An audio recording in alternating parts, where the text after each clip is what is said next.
This is Print Lab TV, always the best.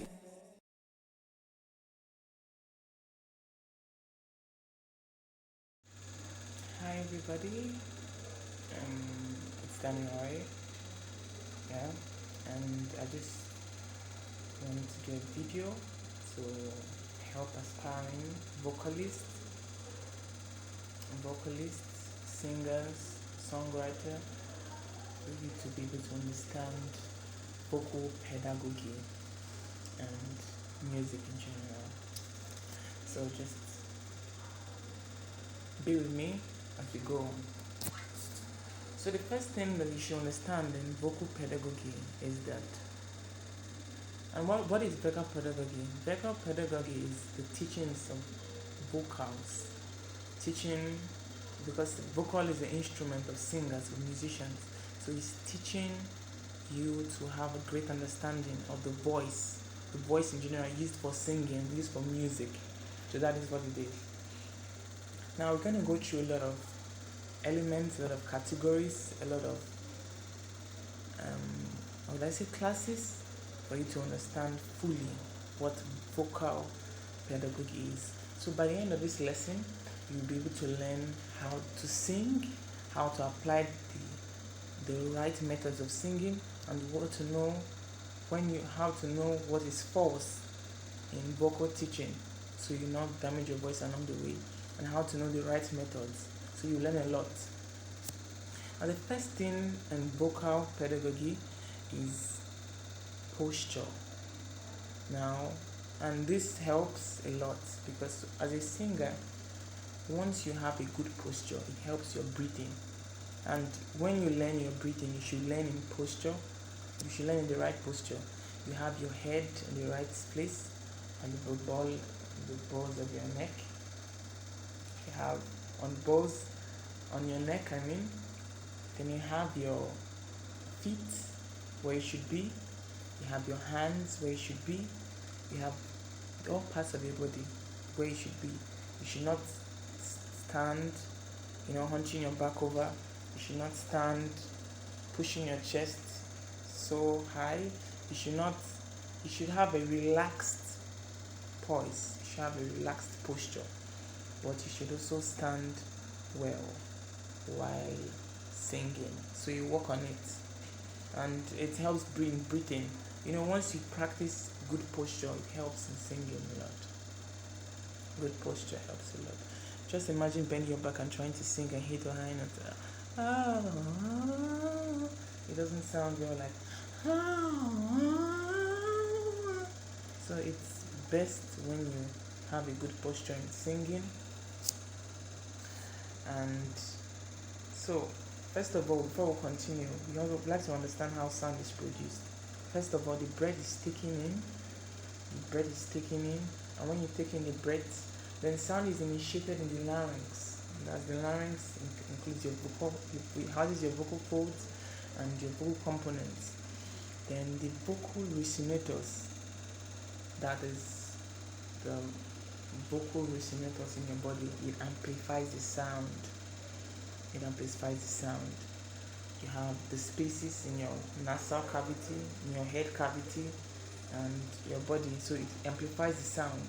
And then we also have the articulators who help to shape the sound out, like the mouth, the tongue, and they help to shape the words so that it comes out words.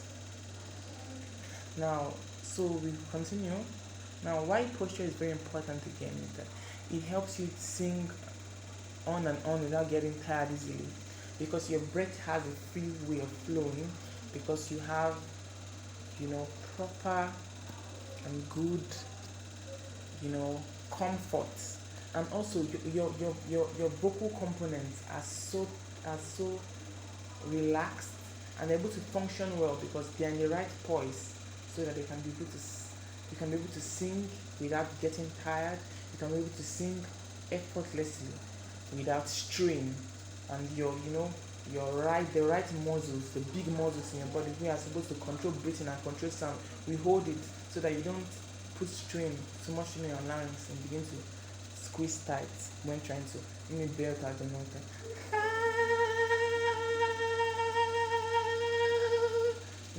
stand well, when you have the right posture, when you sit well, when you have the right posture, you're able to belt your sounds well, sing out loud. And now the next thing we're going to go through is the breathing. The breathing. The breathing. Now, so I would like to show you an image of the breathing component. Your main, aside the other supporting organs and supporting components, we have the lungs, which help to. So the lungs help you in breathing. So your lungs are not just small, they are large, all the way to your back area, they are large and long. So your lungs are situated here. So when you breathe in, you have a full breath. And breathing is very important to singers because it not just helps your whole sound quality, it helps to reduce strain. It also helps you to hit all the notes you could. Like when I started music, I could not hit some notes, but now I can hit like 3 octave range. So it helps you a lot. Your breathing helps you a lot. Now, why do we as singers, why do we need breathing? I explained to you, the sound comes better, less strain, more projection, and beauty of sound. You know, once you're not using your breathing, especially very well as a singer, and I'll explain to you how as a singer, when you're not using your breathing well, your breathing muscles to full capacity, you find that your sound is not as beautiful as it is. It's not well projected. You're not able to use and do so many vocal licks or vocal runs.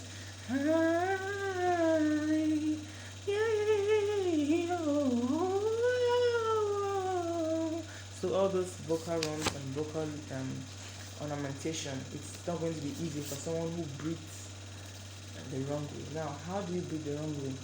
When you breathe in, you see your chest heaves, you see your chest comes out, you see your shoulders rise, you see, and you breathe in just like an athlete who has exhausted all his strength. So you breathe in like this. That is a wrong way of breathing. So how do you breathe in right? Now the first thing, when you want to learn breathing, you have to stand well. Find a place, find a spot, stand well. Let your feet, let your hands be aligned. Don't slouch your back. Let your body be in the proper position and breathe in. Taking a real breath all the way. Imagine you are in, before the waters, in a beach, a quiet atmosphere, very quiet. You hear the sound of the waves, you hear the rustle of the leaves, and just taking a deep breath, and then let your body, feel the breath. So you should put your hand on your tummy if you can, and your tummy should rise when you breathe in. You should feel a rise, and afterwards you should feel an expansion of your chest, but just focus on the tummy first. So you should feel a rise in your tummy, a rise in your belly as you take in the breath, and it goes down when the breath goes out. So in, it comes out it goes in. So that is the way. That's the right way of breathing as a singer. So you later on you find expansion in your chest and everything, and you find more breathing capacity. So I showed you the lungs, I showed you the bronchium. So when you find yourself in that position, you stand up and you're able to breathe in very well. When you find yourself standing in the right position, you find that you're able to breathe in and your tummy goes out, and breathe out and your tummy goes in. Now feel the expansion everywhere in your body. Take that breath in, and then you count. If you want to count 1, 2, 3, 4, you count it slowly. Then you suspend the air. Don't tighten your throat, just suspend the air. Hold the air in. You can hold the air in 1, 2, 3, 4, and then you exhale 1, 2, 3, 4. So try, and you can increase the numbers gradually as you have the capacity to. Don't force yourself.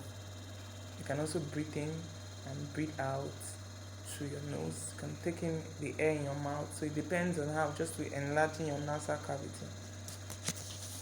But ensure that you practice this continually, because breathing is very, very good for singers. It's very, very good. The more you breathe in well, the more your lung capacity,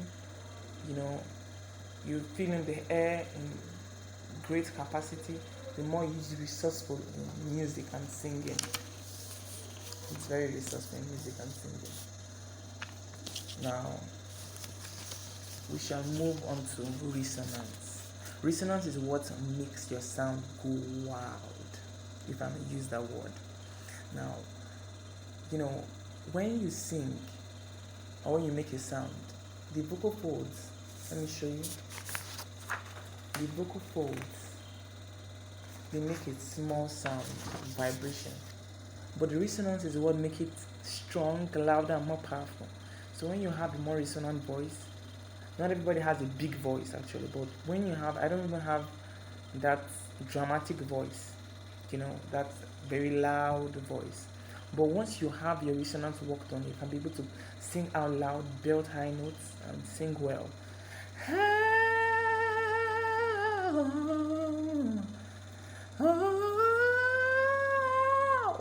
So you're able to sing out, bear out, sing well.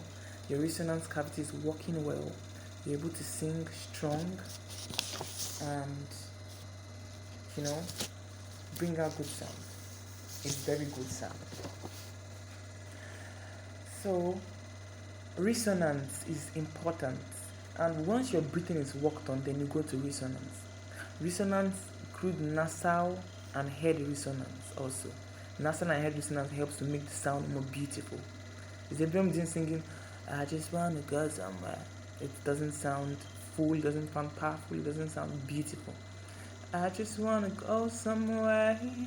That sounds more beautiful, that sounds more resonant, and that sounds greater and better. So resonance is key in music. Resonance is key, it's beautiful, it's good, it's wonderful. Resonance is excellent. Resonance is very important in music. So we should strive for good resonance, not just any resonance, but good resonance.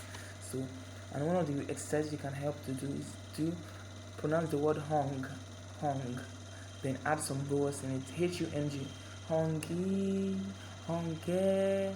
So you add some vowels, hung o, and sing with it gradually. Begin to use those words. So that thing helps, especially helps your vocal tract. You have the soft palate in the back of the throat. It helps it to, raise up slightly. Let the sound fill your nasal and head chambers. It helps to eliminate tension, strain, and it helps to make your sound more beautiful and well-rounded. So the more you increase it, then you increase it by semitones, by increasing the pitch slightly, increasing the pitch until you get to the place where you could get to in your vocal range. So it helps a lot in vocal range, that exercise I give you. So resonance is very important in music. Resonance is very, very, very important in music. Resonance is very good. So we should have a good resonance. And bad resonance is when you are not able to sing out well. Your sound, you heard bad resonance from your sound. Some sounds are very throaty. No, it's wrong. And some sounds don't have enough power. And some sounds they might be powerful because they naturally have dramatic or big voices, but it doesn't come out in beauty. It doesn't have that good, lovely sound. It has maybe strained, maybe harsh, strident, maybe not, lovely. So like I showed you, your vocal folds, they are just instruments that should not be so worked on that they tire. They have their responsibilities to produce sound. So these are the vocal folds. You see the vocal folds? They are small sheets of muzzle. Like what a muzzle? Yeah, they are muzzle. Sheet of muzzle, and they flap to produce sounds. To produce high sound, they thin out and then vibrate to produce lower sounds. produce lower sound, they don't need to tune out. They just vibrate at that particular. So now they to produce the lower sound or the higher sound, they have their way. So they understand it. So without you controlling them, they know what to do. So what you need to do is to help to open your resonators, your loud, so that the sounds can what resonate. When your sound hits bone to bone in your body, it becomes more powerful. So you don't have to stress the vocal folds. One thing again is that many people are guilty of. Even sometimes I know I can look at myself and I need to be guilty of it. You begin to put strain in your voice once you begin to go beyond your range. And your resonators tire. You want to maybe impress someone with a very high pitch, and that's not your range. You begin to use the wrong muscles to push in and push in. So just make sure you retain that your range and understand how you can go high and how your low notes are. So it helps with resonator, because when your resonator are working perfectly and you're going to push beyond your range, it becomes a problem. So we have the vocal folds, which are here. This is your vocal folds. This V, this V, that V, those are your vocal folds. So we have the vocal tract. That's what I just showed you now. So now the vocal folds are delicate, like I told you, and they should be used well. Don't, like, if you look at in these days, in pop music especially, many singers overdo everything. They overdo their vocal augmentation, overdo their pitchy, because they try to hit so many high pitches at all. And when you begin to hit high pitches every time, the song doesn't become interesting, because all pitches, both the low, the mid range, all of them are important. So don't just be like them with belting every time at high, then chesty belting and overdoing vocal ornamentation, because to damage your voice. That's what they think is more appealing, because it's just like who shouts more, noise competition, and that should not be it. So don't stress your voice, don't stress your vocal cords, don't push your voice like them. Many of them have damaged voices. I don't need to mention names. Many of them, their voices are damaged because of it. Many of them have gone to vocal cord surgery because of abuse of their vocal folds and their vocal cords. You don't need to shout and scream all the time and just overdo your vocal ornamentation and hit so high unnecessary pitches. So everything should be done in moderation and done well. So you have to protect your vocal cords, protect your vocal folds. Now we have to talk about the articulator. The articulator helps to make your sound well. Some people don't pronounce their words well when they sing. Like, I wanna go there, and you see, you're not pronouncing the words well, and it doesn't sound musical, because it's a lyric. So you have to hear the lyric. You have to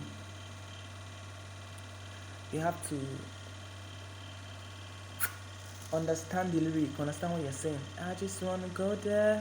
So they have heard what you said. So you should understand. You don't try to use your lips and your tongue and force it out. When they are free and relaxed, they would be articulate, if I may say. And one way to do it is to ensure that the sound, to train yourself, the sound is coming from your upper lip. When the sound is coming from your upper lip, imagine the sound is coming from your upper lip. You find that your jaw relax and your whole mouth relax. So it helps a lot to understand that you pronounce your words well, you sing well, so that you would make meaning.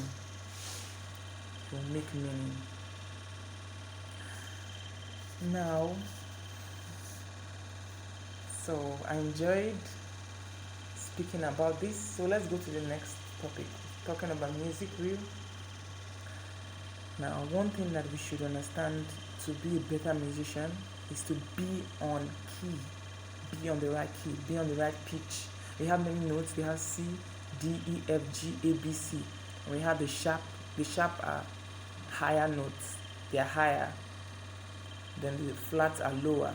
Still, there are different notes. We have C, C sharp. So C sharp is higher by semitone, if I'm correct. It's higher by semitone. So from C to D is a tone. Then C to C sharp is a semitone. And then we have flat. Flat is lower by a semitone.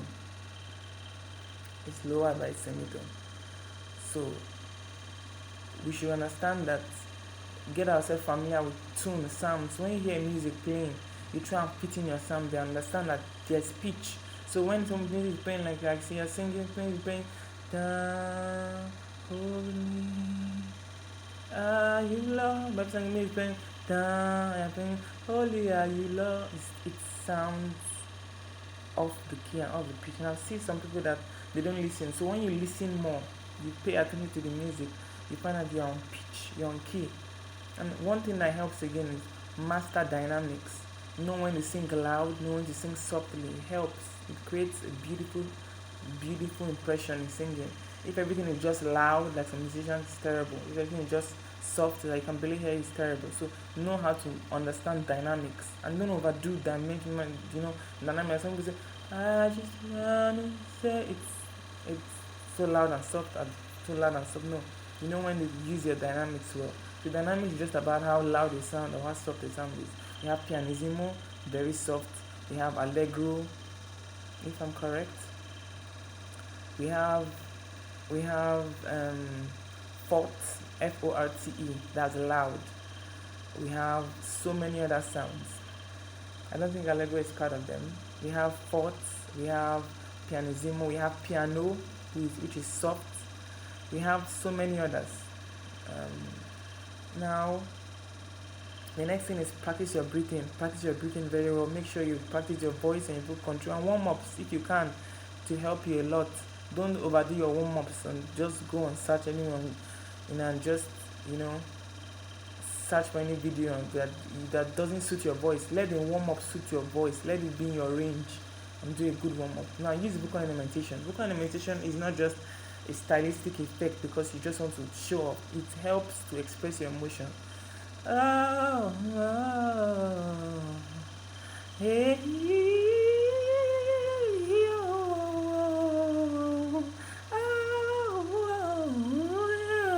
So I'm using some minor notes. I'm going between notes. So vocal ornamentation is, stylistics, riff runs, all the beauty, and don't overdo it because many musicians do overdo it and it becomes boring.